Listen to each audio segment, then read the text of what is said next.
At a defense conference in Caracas, the room fell silent as Colonel Miguel Hernandez, a Venezuelan military strategist with decades of experience studying armies from the United States, Russia, and Israel, made a statement that stunned everyone. "When the storm comes," he said, his voice steady, "I want only one man standing beside me, a Filipino soldier." For a moment, confusion rippled through the audience. Some laughed softly, assuming he was joking. Others frowned, unsure if he was being serious. But Hernandez's gaze didn't waver. He wasn't trying to impress or provoke. He meant every word. As the murmurs spread through the hall, he began to tell the story that led him to that conviction. A story not of strategy or technology, but of heart. It was a story born in the muddy fields of Mindanao and the crowded streets of Manila, where he discovered something that no textbook on warfare had ever taught him: the unbreakable spirit of the Filipino soldier. That moment in Caracas marked the beginning of a revelation, one that would forever change how Colonel Hernandez understood courage, brotherhood, and the meaning of true strength. During a multinational military exercise in the wetlands of Mindanao, the rain fell in relentless sheets, turning the ground into rivers of mud. Colonel Hernandez stood under a canopy, watching as teams from different countries attempted the same mission: rescue a wounded comrade under simulated fire. Most units struggled, some hesitated, others withdrew. But the Filipino team moved as if driven by something deeper than orders. Their uniforms were soaked, their boots heavy with mud, yet they pressed on without pause. One soldier, his legs trembling under the weight of his fallen comrade, refused to let go. Another shielded them with his own body, shouting words that cut through the storm. "Kapatid! Move, brother!" They called each other brothers, not teammates. Through the wind and the rain, they carried one another, step by step, prayer by prayer. When they finally reached the extraction point, one young soldier collapsed from exhaustion.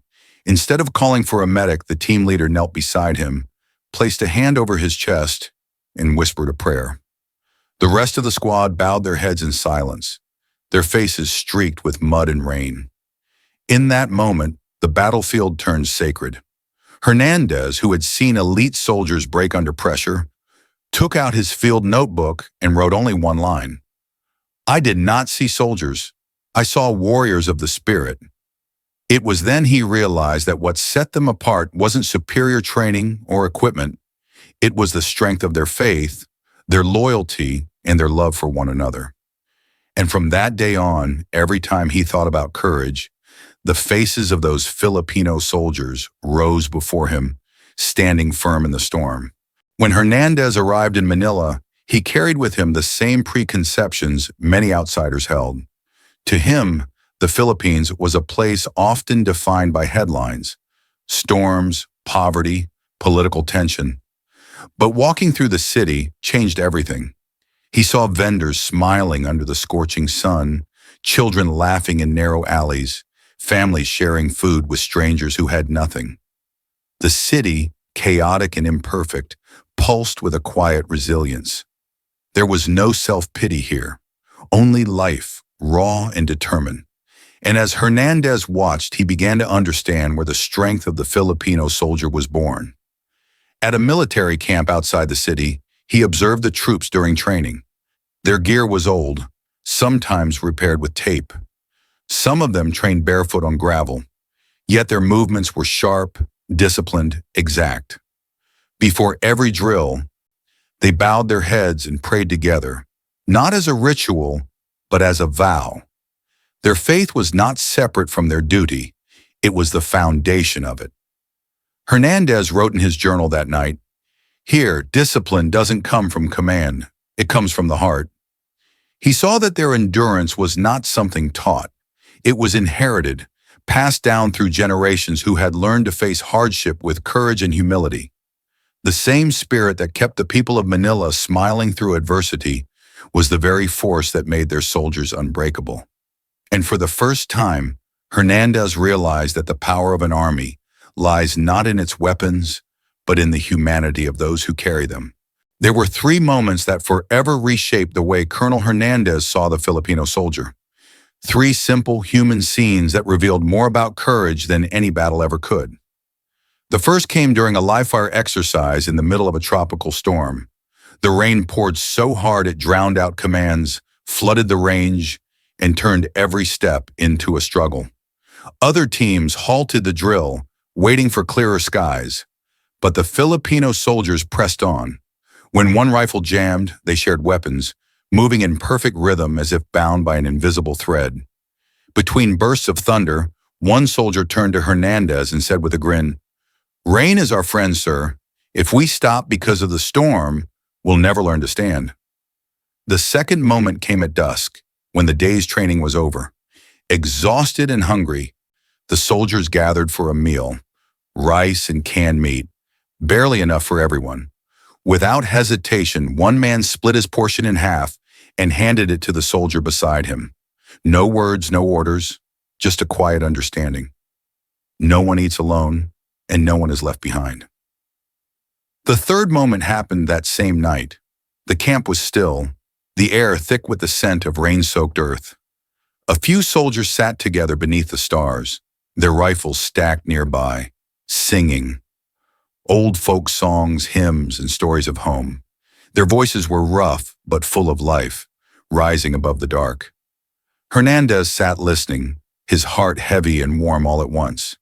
He wrote later, "They carry their homeland in their hearts, and that is why they fight differently." In those 3 moments, he stopped seeing them as just soldiers.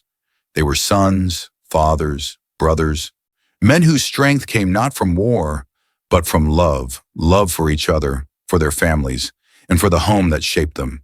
When Hernandez returned to Venezuela, he found himself facing disbelief.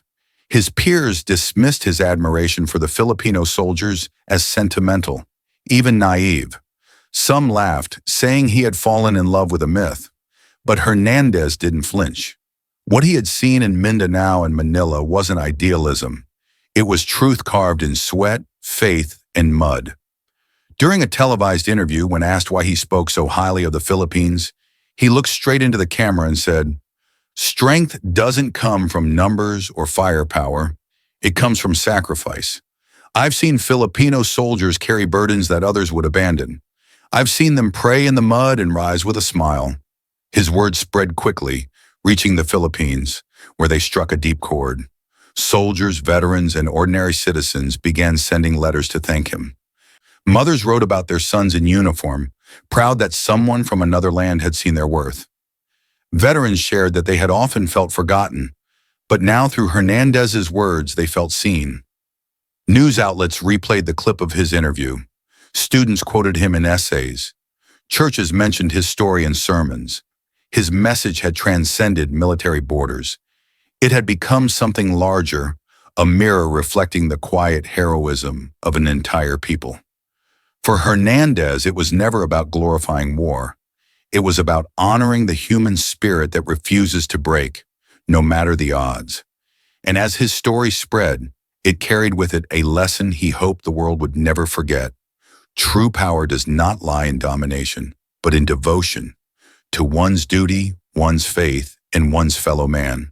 In the final years of his life, Colonel Hernandez began to write his memoir, a reflection on decades spent studying warriors around the world.